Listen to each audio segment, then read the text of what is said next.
Her muffled screams were fading beneath the soil. My disabled daughter's trembling hands tried to claw her way out as HOA Karen, our nightmare in human form, shoveled dirt over her, whispering, "You don't belong in this neighborhood." The moonlight flickered across Karen's furious face, her pink gloves smeared with mud and cruelty. I was just seconds away, sprinting through the backyard, when the ground suddenly trembled. The shovel slipped from Karen's hands.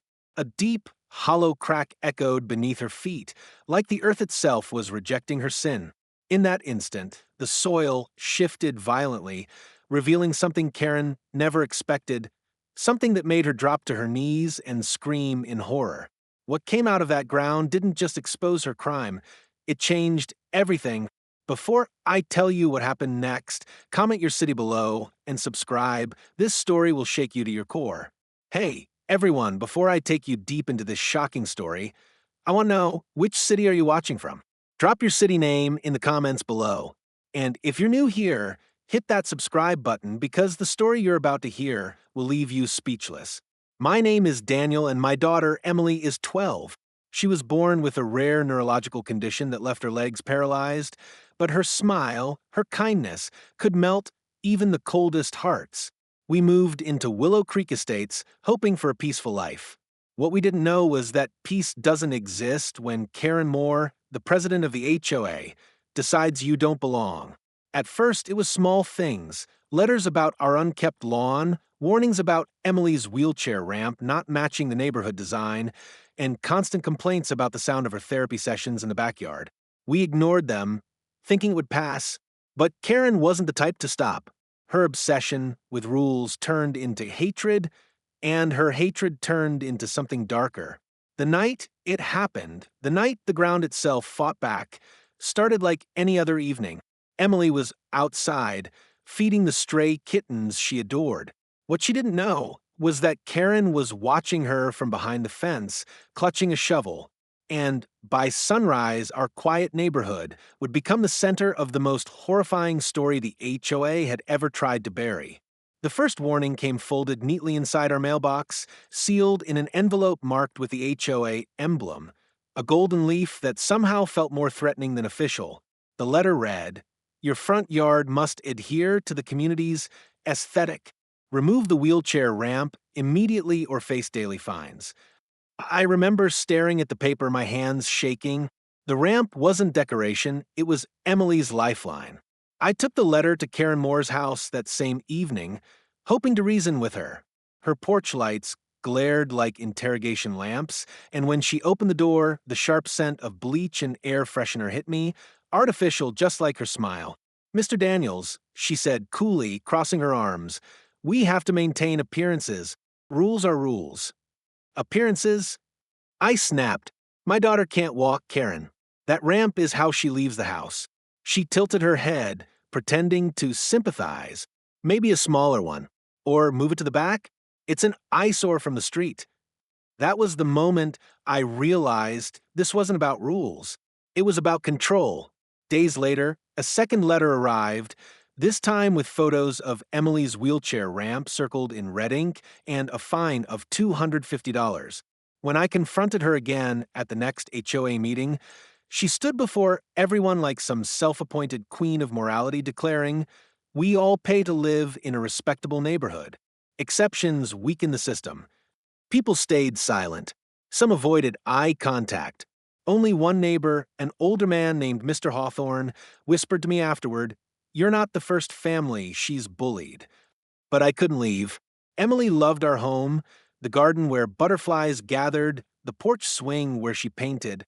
So I installed cameras around the property just to be safe. Then the strange things began. One morning, Emily's wheelchair tires were slashed. Another night, I found red paint splattered on our door, spelling out, "The police said they couldn't do much without proof. Could be kids." The officer shrugged. But Karen's smug wave the next morning told me everything. She stood across the street, sipping coffee, her manicured nails gleaming pink, the same color as the paint. The final warning came not in a letter, but in her voice. I overheard her one evening as I watered the lawn. She was talking to another HOA board member, her tone ice cold. If that girl can't walk, maybe she shouldn't live here. This neighborhood isn't built for people like her. That night, I couldn't sleep. I sat by Emily's bedside, watching her breathe peacefully, her small hands curled around her stuffed kitten. I promised myself, whatever happens, I'll protect her. But Karen was already planning something far worse than fines or vandalism, and the first sign came when we woke up one morning to find freshly dug soil behind our backyard fence and small shoe prints leading straight to it. That night fell heavier than usual. Even the air seemed to carry tension, like the whole neighborhood was holding its breath. The streetlights flickered outside our window, and the shadows of tall oak trees swayed across Emily's bedroom wall. She was painting again, soft pastel colors, mostly butterflies and flowers, trying to ignore the anxiety that had become part of our daily life. "Dad," she whispered as I tucked her in, "why does Miss Karen hate us so much?" My heart cracked a little. How could I explain cruelty to a 12-year-old who still believed everyone had kindness inside them? I brushed her hair back and said, "Some people fear what they don't understand, sweetheart, but no one can bury the truth forever." She smiled sleepily, not realizing how close those words were to fate. Around midnight, a loud clang echoed from the backyard. I froze. The cameras I'd installed showed a figure moving near the fence, a woman in dark clothes, wearing gloves. I zoomed in, it was Karen. My pulse pounded as I watched her drag something metallic, a shovel. She was digging. At first, I thought she might be planting something petty again, like a no trespassing sign to mark her territory. But the longer I watched, the deeper the hole became. And then she paused, her head snapping up as if she sensed cameras. She turned directly toward the lens, her lips forming the words, "Watch me." I grabbed my phone and called the police, but they told me unless she was directly on our property, they couldn't intervene. "Just stay inside, sir," the dispatcher said. "We'll send someone in the morning." Morning? That wasn't good enough. I slipped outside, quietly, flashlight in hand, creeping through the side path between the houses. The sound of metal scraping dirt echoed through the silence. From behind the bushes, I saw it clearly. She wasn't just digging, she was creating a pit, a deep, rectangular one. And at the edge of it lay something horrifying, a small blanket, the one Emily used in her wheelchair. My chest tightened. Had she taken it from our porch earlier? Suddenly, Karen's phone rang, startling her. She answered in a low hiss, "No, tomorrow, before dawn, when she comes out to feed the cats." My blood ran cold. She was planning something involving Emily.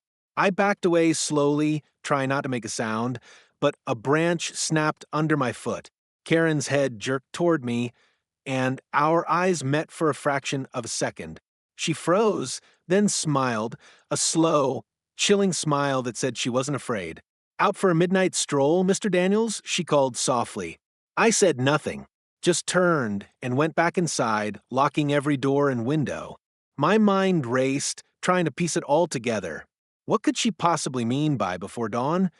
I stayed awake all night, sitting in the living room with the lights off, watching the monitors. She eventually disappeared around 3 a.m., her shadow retreating behind the fence. By sunrise, I thought it was over. Emily woke up cheerful, humming while feeding the kittens outside the porch, just like she did every morning. But when I glanced toward the fence line, the same one Karen had been digging behind, something in the soil caught my eye. The dirt had been smoothed over, but not perfectly, and right in the center was Emily's small toy unicorn half buried. That was the first sign. Karen wasn't done. She was waiting for her moment. And that moment was only hours away. The next morning began like any other, but something in the air felt wrong. It wasn't just the heavy clouds or the eerie stillness of the street, it was the quiet. Too quiet. No birds, no wind. Just the low hum of distant traffic and a pressure that made my skin crawl. Emily was in her wheelchair near the porch, feeding her kittens like always. I stood at the kitchen window, sipping coffee, but my eyes kept drifting toward the fence, that cursed patch of earth where Karen had been digging hours earlier. Then I saw her. Karen. She was standing on the other side of the fence, dressed in her usual black shirt with golden collar trim, the new HOA uniform she made herself. But this time, she was wearing garden gloves and holding something long and shiny in her hand, a shovel. My gut twisted. Before I could step outside, my phone buzzed. It was a neighbor, Mr. Hawthorne. "Daniel," he whispered urgently, "I saw Karen walking toward your yard before dawn. She had a tarp. Please keep Emily inside." I dropped the phone and ran toward the porch. But Emily wasn't there. Her wheelchair sat near the steps, empty. The kittens were scattered, meowing in fear.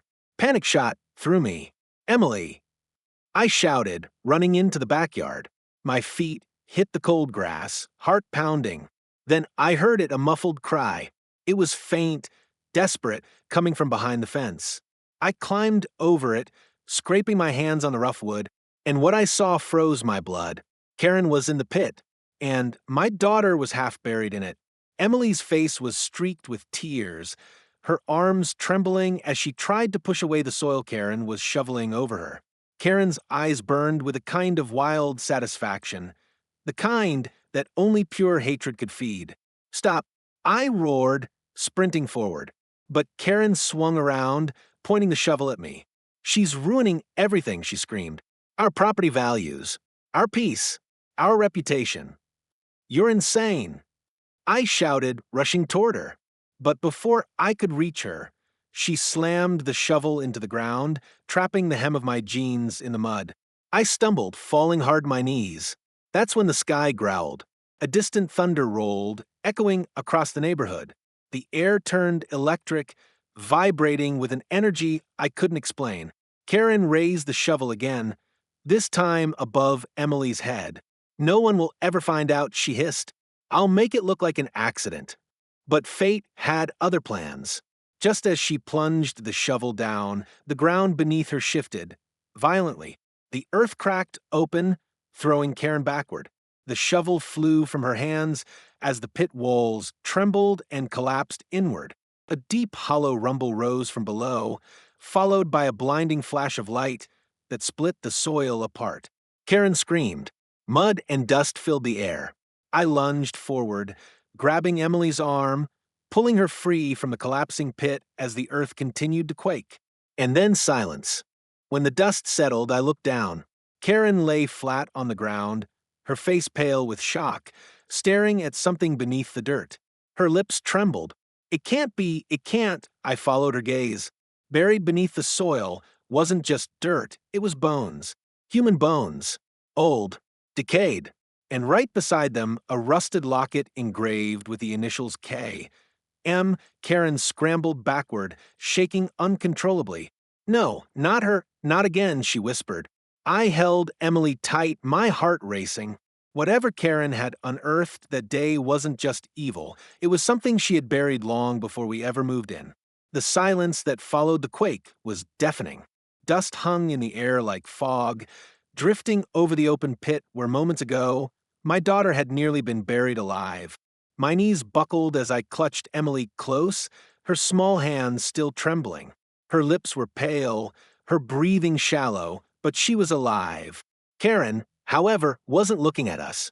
She sat frozen, her eyes wide and locked on the unearthed remains beneath the soil.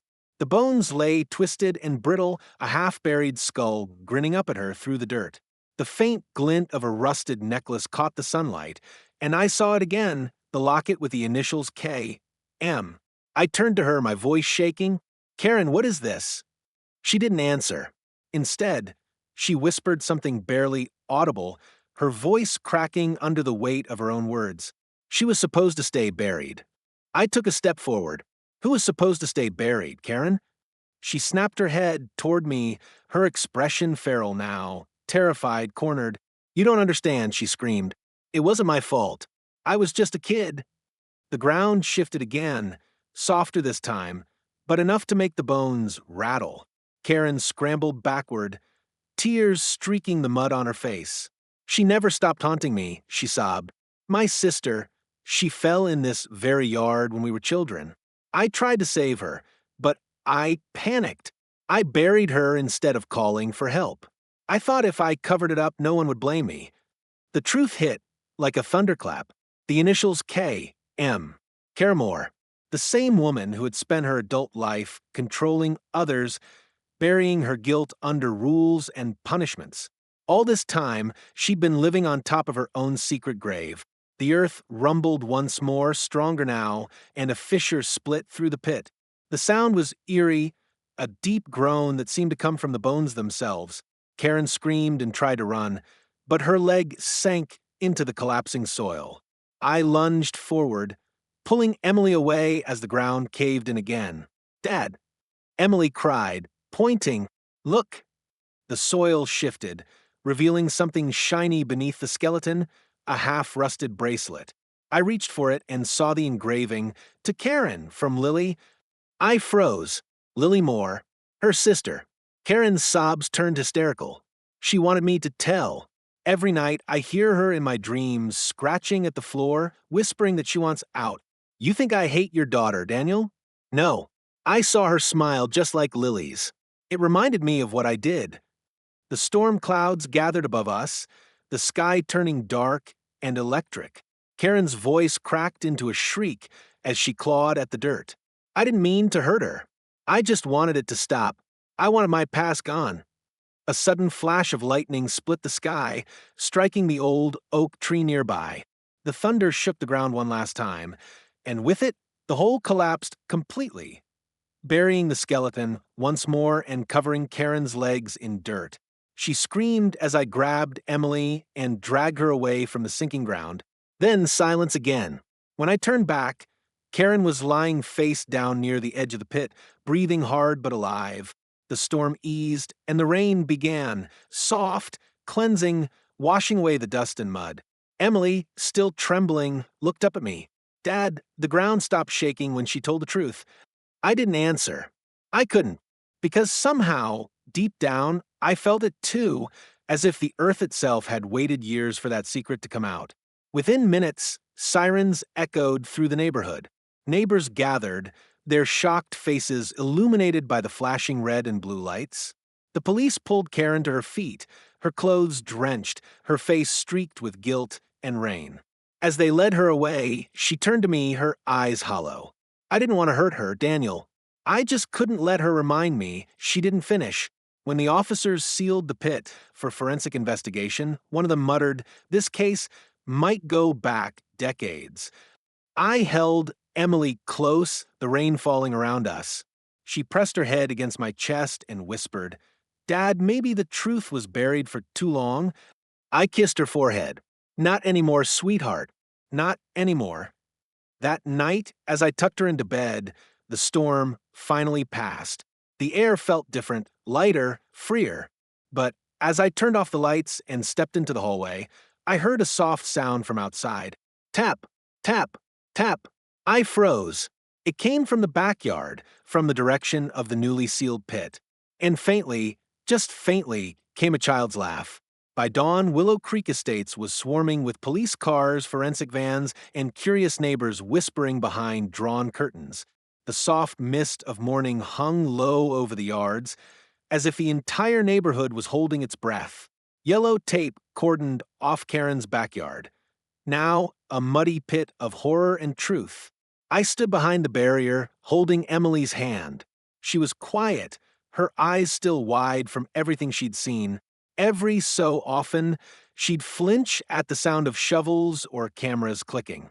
Detective Hughes, a tall man with weary eyes, approached me. "Mr. Daniels," he said softly, "I have to admit I've seen a lot in 20 years, but this one's something else." He glanced back toward the excavation site, where crime scene techs were carefully lifting out the skeleton that had been buried beneath Karen's yard. Nearby, Karen sat in the back of a police cruiser, wrapped in a gray blanket, her hands shaking uncontrollably. "Do you have any idea who the victim might be?" I asked. Hughes nodded grimly. "She confessed, said it was her sister, Lily Moore. Disappeared 50 years ago. Family told police she ran away. But now, it looks like she never left this property." I looked down at the mud. The earth had kept its secret all this time, until it couldn't anymore. Across the street, reporters had already gathered, shouting questions, cameras flashing. "HOA president arrested for murder," one of them yelled. The irony hit hard. The woman obsessed with neighborhood perfection now stood as its greatest stain. As the forensics team uncovered more evidence, I saw something glint in the sunlight, the old locket. One of the officers handed it to Hughes, who flipped it open carefully. Inside was a faded picture of two little girls, smiling. Both had the same bright eyes and golden hair. The engraving read, "Sisters Forever." Karen's muffled sobs could be heard from the car.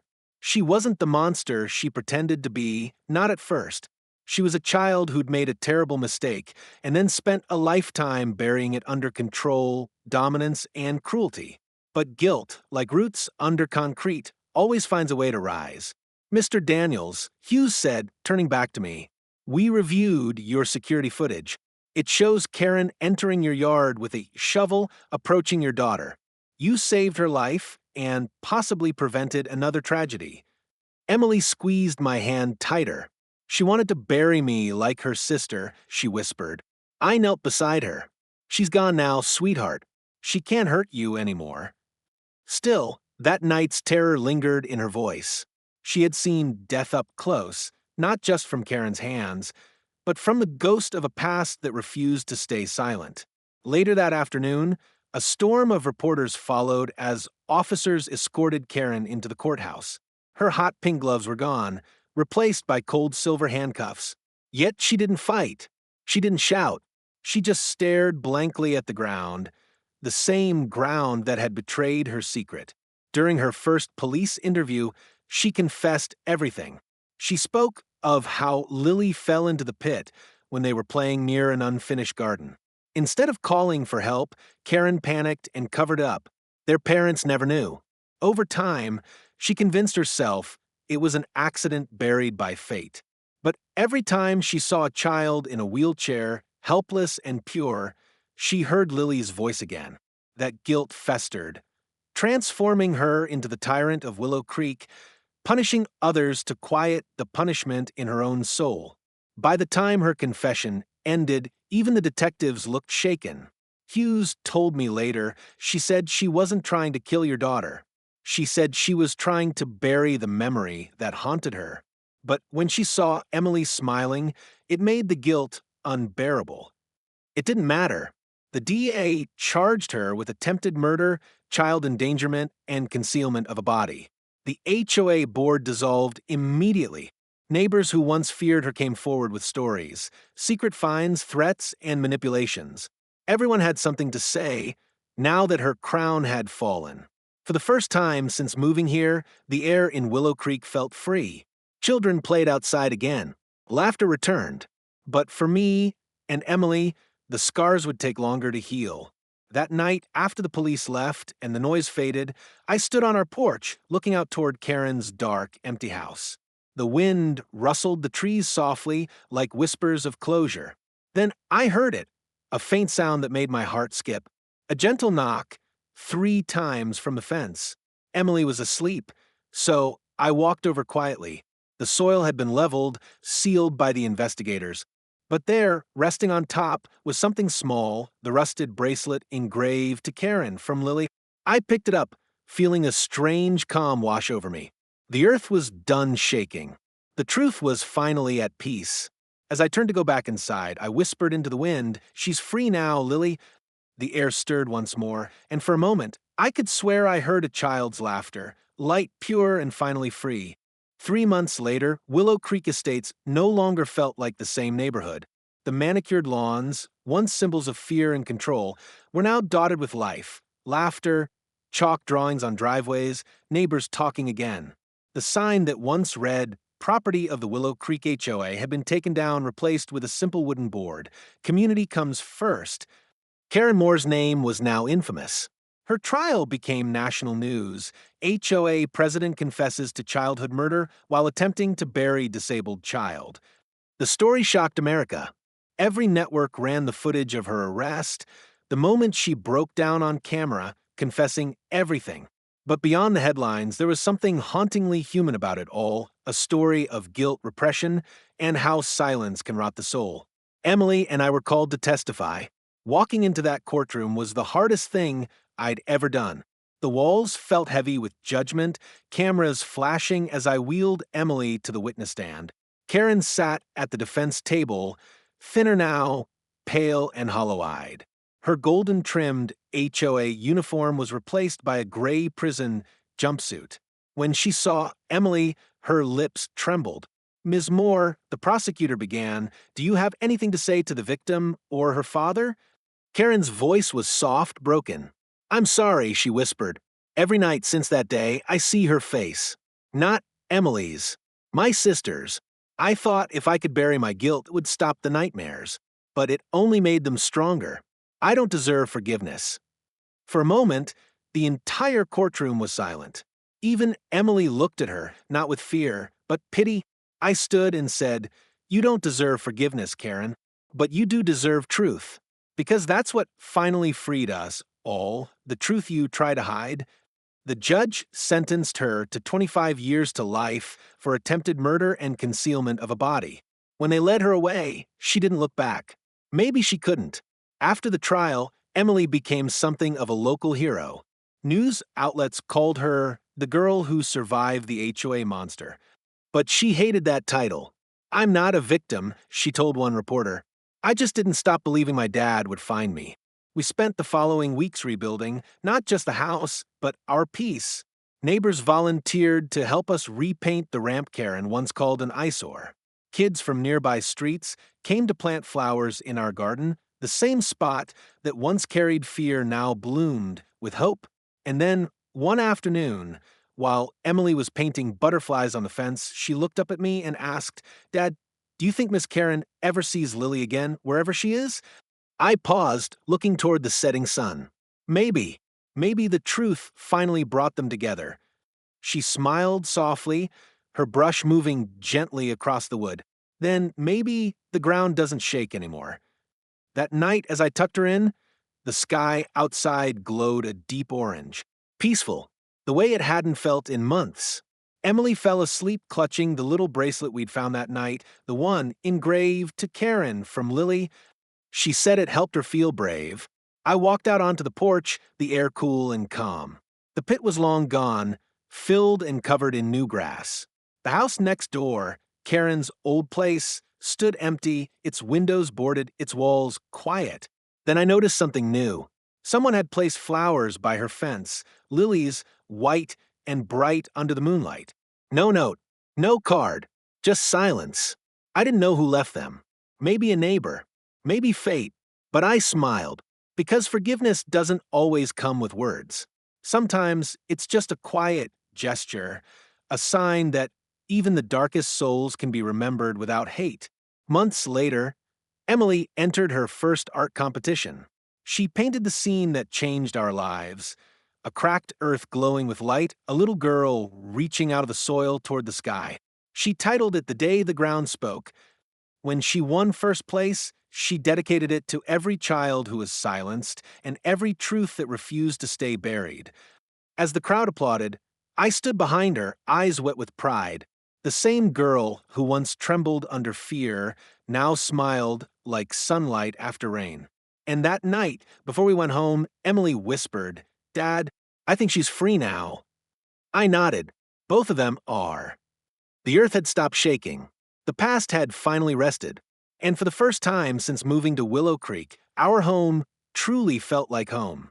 If you made it this far into the story, thank you for listening. Tell me in the comments, which city are you watching from? Because stories like this remind us that evil can hide anywhere, even behind white fences and friendly smiles. But truth, no matter how deep you try to bury it, always finds its way out. If you believe in justice, compassion, and standing up for the innocent, hit that like button right now. And if you want more true, emotional, and spine-chilling stories like this one, subscribe and turn on the bell, because what's coming next will shake your soul even harder. Remember, you can bury lies, but you can't bury truth forever.